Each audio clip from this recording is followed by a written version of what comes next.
सेना को Japan America की नौसेना द्वारा उकसावे का सामना करना पड़ा। कमांडर को जानकारी मिलते ही वे नाराज हो गए और तुरंत थल, जल और वायु सेना को जवाबी कार्रवाई का आदेश दिया। असल में 2 घंटे पहले people liberation army live fire अभ्यास कर रही थी। अभ्यास आधा ही हुआ था कि अचानक रडार ने चेतावनी दी। जापानी सैनिक युद्धपोत चलाते हुए 10 मील की रफ्तार से हमारे अभ्यास क्षेत्र की ओर तेजी से बढ़ रहे थे।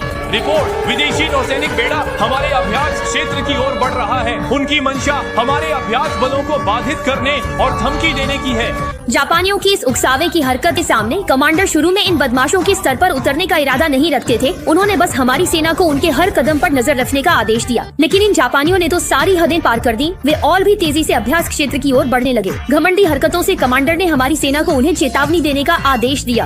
आप अभ्यास क्षेत्र में प्रवेश कर चुके हैं, जिससे हमारे कर्मियों और उपकरणों की सुरक्षा को खतरा है। तुरंत दिशा बदलें, अन्यथा मंशा शत्रुतापूर्ण मानी जाएगी और जिम्मेदारी आपकी होगी। हमारी सेना की कड़ी चेतावनी के बावजूद इन जापानियों ने न तो जवाब दिया और न ही रुके, बल्कि लगातार हमारे अभ्यास क्षेत्र की ओर बढ़ते रहे। उनका घमंडी और उद्दंड रवैया देखकर हमारे कमांडर गुस्से में आ गए और उन्होंने जापानियों को अंतिम चेतावनी दे दी। हमारी ओर से पहली चेतावनी दी जा चुकी है, दूसरी चेतावनी दी जा चुकी है, तीसरी चेतावनी भी दी जा चुकी है।